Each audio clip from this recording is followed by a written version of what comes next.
The Electric State is a meandering $320 million budget super film from Netflix that's not really worth watching.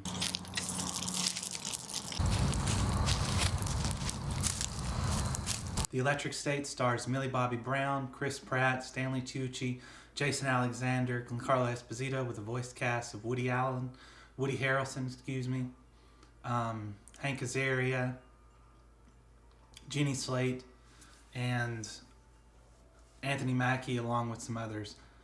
The basic plot of The Electric State is, in the year 1990, a war has occurred between humans and robots after robots rebelled against humanity.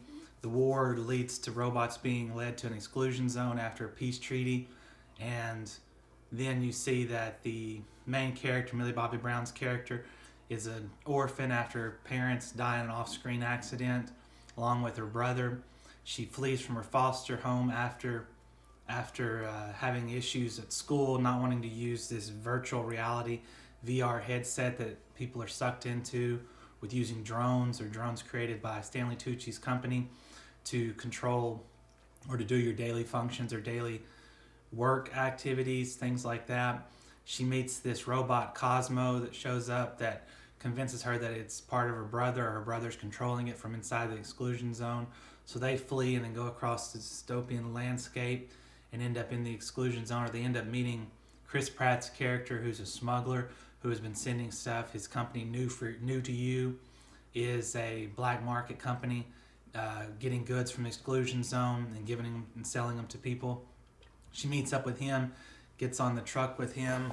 He doesn't know at first. They arrive at his stash house, but being followed by Giancarlo Esposito's character, who's the colonel in the film.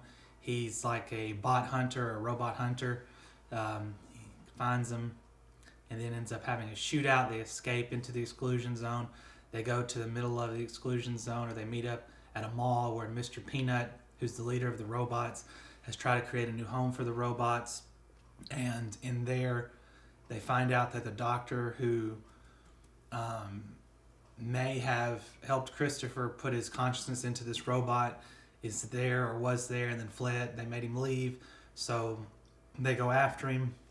They find him. They find out that Center, or the name of the company that Stanley Tucci owns, is really just using Christopher's body to use the VR system. So they get attacked there.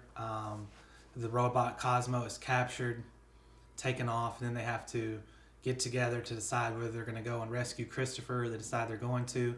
So they end up heading off to the headquarters where Center is located at, going across country again, unseen. They get there, they have a fight. The robots fight with Chris Pratt's character, and Millie Bobby Brown's character goes in, is able to find her brother, rescues her brother by going into the virtual reality situation, and creates this messianic complex of whether or not she can save him, because his physical body will die if he's unplugged, but he's in a comatose state, so she has to unplug her brother because he doesn't want to live in this VR reality anymore. So her brother dies, all the drones shut down, all the VR systems shut down the world over, and then that's how the film ends. Or the film ends with Millie Bobby Brown's character and Chris Pratt's character being back in the exclusion zone, and them sending out a video to people telling about what the corporate greed that Center was doing, how they were basically just controlling people, or they were using a child's body and child's body and brain to control the VR system. It's a bloated film. There is the underlining themes of corporate greed, or how a corporation will take over humanity if possible, or take over any aspect of a person's life and control them fully, or how we're becoming slaves to technology. In the 1990s, it's bloated, it's meandering, the plot's kind of blah in your face. A lot of convenience has to happen in the plot. She's able to escape from her foster dad and get all the way to New Mexico, to where Chris Pratt's character is unseen with this robot in a world where robots are not allowed to be outside the exclusion zone. So that happens. It's not very good. It has decent CGI in some parts, and some parts the CGI is not that good.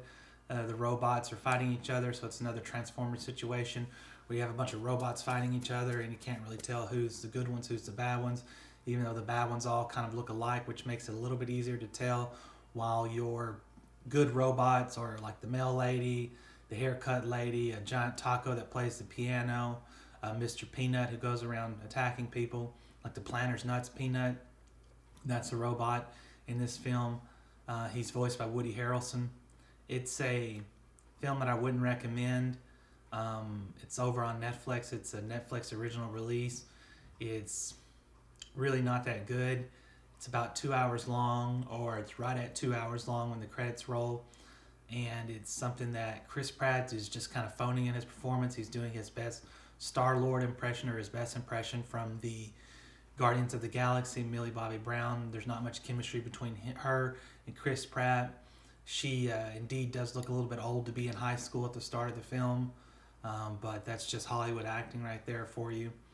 But it's something that the themes in it are kind of just beating you over the head about corporate greed, or the greed of corporations, or it's an evil corporation with an evil entity that's controlling everything, or controlling everybody's mind, and even controlling the body of a kid or a child, stuff like that. Again, I wouldn't recommend this one. It's kind of a stinker. It's over on Netflix. If you want to watch it, head over there and watch it for free. Or if you have Netflix, you can go watch it for free. Other than that, thank you for watching. Feel free to like, subscribe, share, and have a good day.